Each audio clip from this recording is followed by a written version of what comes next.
ऑगस्टला दारूच्या दुकानं बंद. दुकान द्या सर. इकडून इकडून समोर आहे. गवळी मॅडम हात करा.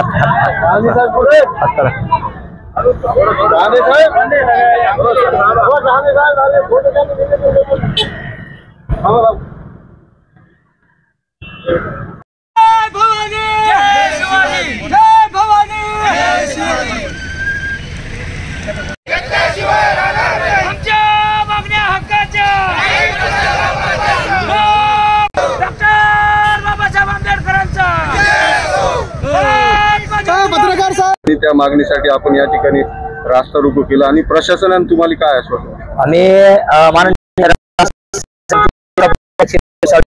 सेनेचे त्यांच्या मार्गदर्शनाखाली आम्ही या ठिकाणी लहुजी साळवी बहुजन क्रांती सेनेच्या वतीने या भोलेश्वर नगरच्या समोर रास्ता रोको आंदोलन केले। त्याच्यामध्ये प्रमुख मागणी आहे 1 ऑगस्टला अण्णाभाऊ साठेच्या जयंती दिवशी शासकीय सुट्टी देऊन देशी विदेशी दारूचे दुकानं बंद ठेवण्यात यावी व 14 नोव्हेंबरला क्रांतीवीर लहुजी वस्ताद साळवे यांची जयंती आहे, त्या दिवशी सुद्धा महाराष्ट्राने शासकीय सुट्टी देऊन देशी विदेशी दारूचे दुकानं बंद ठेवण्यात यावी आणि मातंग समाजाच्या ज्या आरक्षणाच्या बाबतीत जो शासनाने समिती नेमली त्या समितीचा वेळ वाया न घालता तात्काळ आरक्षणाचं उपवर्गीकरण करून मातंग समाजाला आरक्षण लागू करण्यात यावे। महाराष्ट्रातील गायरान तात्काळ कसत असलेल्या लोकांच्या नावचे करण्यात यावे व उद्या 19 फेब्रुवारीला छत्रपती शिवाजी महाराज यांची जयंती त्या दिवशी सुद्धा दारूचे दुकानं बंद ठेवण्यात यावे व मातंग समाजाच्या मुलामुलीसाठी जिल्ह्याच्या ठिकाणी मुलामुलीसाठी 500 मुलामुलींचे वसतिगृह उभारण्यात यावे व तालुक्याच्या ठिकाणी 200 मुलामुलींचे वसतिगृह उभारण्यात यावे जेणेकरून मातंग समाजाच्या मुलामुलीची शिक्षणाच्या बाबतीत उन्नती होईल आणि समाजाची प्रगती होईल।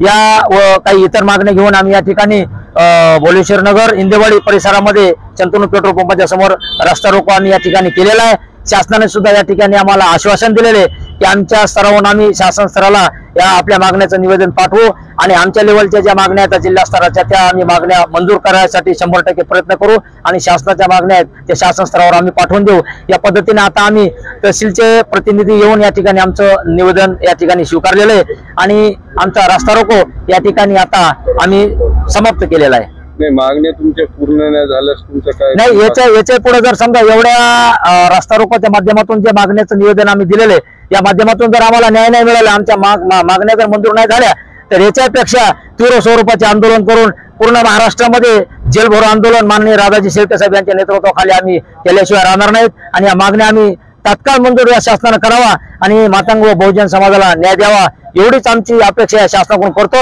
नसता आम्ही पूर्ण महाराष्ट्रभर जेलभरो आंदोलन येत्या महिन्याभरामध्ये शासनाने या मागण्या मंजूर करावा नसता 1 महिन्यामध्ये आम्ही पूर्ण महाराष्ट्रामध्ये माननीय राधाजी शेळके साहेब यांच्या नेतृत्वाखाली जेलभरो आंदोलन केल्याशिवाय राहणार नाहीत एवढीच या ठिकाणी इथल्या मुख्यमंत्री 2 उपमुख्यमंत्री यांना या ठिकाणी मागणी करतो। आणि माझं गणपत कांबळे लहुजी साळवे बहुजन क्रांती सेना महाराष्ट्र उपाध्यक्ष व आमचे बाबासाहेब पाटोळे सर्जेराव पाटोळे दाभाळे पूर्ण जिल्ह्याची टीम आहे आमची।